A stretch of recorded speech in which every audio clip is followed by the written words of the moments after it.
Assalamualaikum warahmatullahi wabarakatuh. Saya Durun Nafis Ramadan dari kelas 11F. Jadi hari ini saya ingin menceritakan sebuah cerpen yang berjudul tentang Sanyo. Oke, kita mulai. Di bawah radio umum duduk seorang tukang kacang goreng, Kadir, itu namanya. Keranjangnya penuh dengan kacang panas-panas dan kantongnya kosong dengan uang. Lampu minyak tanah di atas keranjangnya itu kejip-kejip, seperti lampu menara di tengah lautan. Udara panas dan menyesakkan napas. Tidak seorang pun yang hendak makan kacang pada malam itu. Orang-orang lebih suka mendekati tukang es daripada tukang kacang. 2 jam sudah Kadir duduk di bawah radio umum itu seperti tukang jaga. Mulutnya gatal-gatal hendak bicara. Hanya radio umum itu yang selalu bicara kepadanya tentang pecah sebagai ratna pengangkatan Sanyo. Tidak ada yang dapat dimengerti oleh Kadir. Seakan-akan radio umum itu orang asing baginya. Orang asing yang datang jauh dari Pulau Jawa, pendek seperti orang kubu, kuning seperti kunyit, namun buah seperti harimau. Perlahan-lahan, Kadir mengeluarkan beberapa perkataan seperti ada orang yang mendengarkan perkataan itu. Sanyo, apa itu?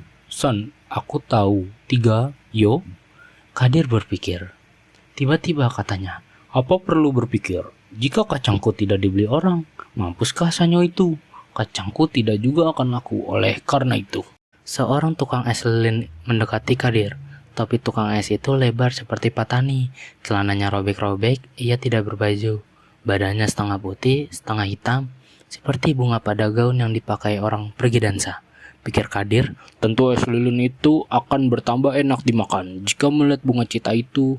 Tukang es lilin itu bukan ahli nujum. Ia tidak tahu apa yang dipikirkan Kadir. Ia tertawa kepada Kadir dan katanya, "Bang, beri aku kacang barang 2 sen." Lama Kadir melihat kepada tukang es lilin itu. Sambil mengejek, ia berkata, "Sekarang ini tidak ada yang harganya 2 sen lagi. Barangkali Sanyo, tidak tahu aku. Sedikit aja bang, menghilang-hilangkan lapar. Dari tadi es saja yang aku makan." Kadir merasa kasihan. Diusainya kacangnya, dicarinya yang kecil-kecil, lalu diberikannya beberapa buah kepada tukang es lilin. Tukang es lilin memberikan 2 helai uang kertas, kotor seperti tukang arang, kepada Kadir. Satu demi satu kacang itu masuk ke dalam mulut tukang es lilin. Dengan menyesal katanya, "Banyak yang tidak berisi bang." Tercengang, Kadir menjawab, "Banyak. Kan ku berikan tadi hanya 4 buah kepadamu." Tanya tukang es lilin. "Abang dari mana?" "Dari Bogor, sekali sebulan baru pulang. Di sana menjadi kumico." Tukang es terkejut. Ia selalu merasa takut kepada kumico. Kumico di kampungnya selalu diberinya es lilin sebatang setiap hari. Ia takut kalau kumico menahan pembagian beras kepadanya. Lemah lembut dan hormat katanya, "Jadi selama Tuan Kumico di Jakarta, siapa yang menggantikan?" Kadir merah mukanya. Mendengarkan ia dipanggil tuan itu, sombong dijawabnya, "Anak saya, Binu, lepas sekolah desa. Ia lebih pandai daripada aku. Aku tidak pandai membaca dan menulis. Hanya kalau terdengar ada pembagian rokok koa, aku buru-buru pulang ke Bogor. Bukan untuk mencatutkan koa itu. Bukan, aku takut kalau pembagian itu tidak beres jalannya." "Tuan Kumico, kalau orang seperti saya ini boleh jadi kumico atau tidak?" Kadir mengerincutkan keningnya. Dengan suara seperti psikosisikan, katanya, "Tidak tahu aku. Dahulu mudah saja, akan tetapi sekarang ini susah juga. Kudengar diumumkan di radio bahwa pangkat Sanyo sudah ditambah pula. Tentu akan lebih teliti penjagaan kepada kumico-kumico." Tanya tukang es lilin, "Sanyo itu apa, Tuan Kumico?" "Tidak tahu aku. Orang sekarang memakai perkataan yang susah-susah untuk pekerjaan tetek bengek." Seorang laki-laki mendekati mereka. Rambutnya kusut masai, ia berbaju piyama dan bercelana dalam. Tampak pahanya kecil seperti batang padi. Katanya, "Beli 3 sen." Tukang es lilin mengambilkan sebatang es lilin dan diberikannya kepada orang laki-laki itu. Marah kata orang laki-laki itu, "Tolol, bukan es maksudku, kacang." Lambat-lambat Kadir menjawab, "Hanya es yang berharga 3 sen tuan." Laki-laki itu marah lagi dan katanya, "Mesti diberi. Engkau tahu Sanyo sudah ditambah sekarang. Nanti kuadukan." Kadir gemetar ketakutan.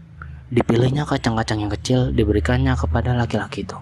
Kadir memberanikan diri dan katanya, "Tuan, kalau boleh saya bertanya, sanyo itu apa sebenarnya?" Laki-laki itu membuka sebuah kacang dan katanya, "Sanyo itu tuan besar orang Indonesia kepalanya."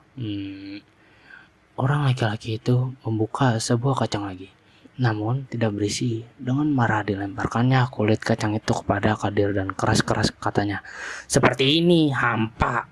Orang laki-laki itu memberungut dan pergi.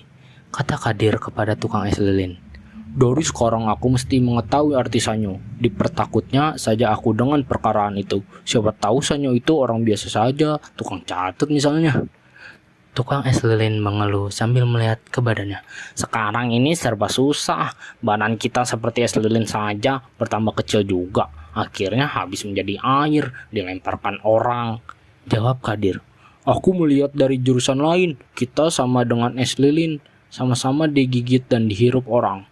Tukang es lilin menjawab, "Banyak jalan kalau hendak pergi ke langgar." Dari radio umum keluar bunyi musik. Sangka Kadir lagu Nippon.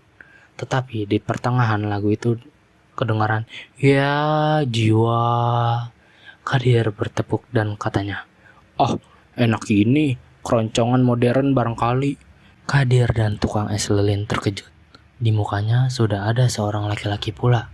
Kata orang laki-laki itu, "Kacang spesies, bang." Lekas tangan Kadir menjangkau sehelai kertas dan dibungkusnya kacang spesies. Dengan gembira, Kadir bertanya kepada laki-laki itu, "Tuan, boleh saya bertanya sedikit?" Laki-laki itu tercengang dan menjawab, "Boleh." Yang hendak saya tanyakan ini, Tuan, apa sanyo itu tukang catut?" Laki-laki itu terkejut dan marah katanya, "Apa katamu? Engkau jangan menghina dai Nippon ya. Engkau tahu siapa ini? Mata-mata ini. Ayo mari ke kantor polisi. Dasar jahanam." Itulah akhir dari sebuah cerpen sanyo. Saya Duranofis Ramadan. Sekian, terima kasih. Wabillahi taufiq walhidayah. Wassalamualaikum warahmatullahi wabarakatuh.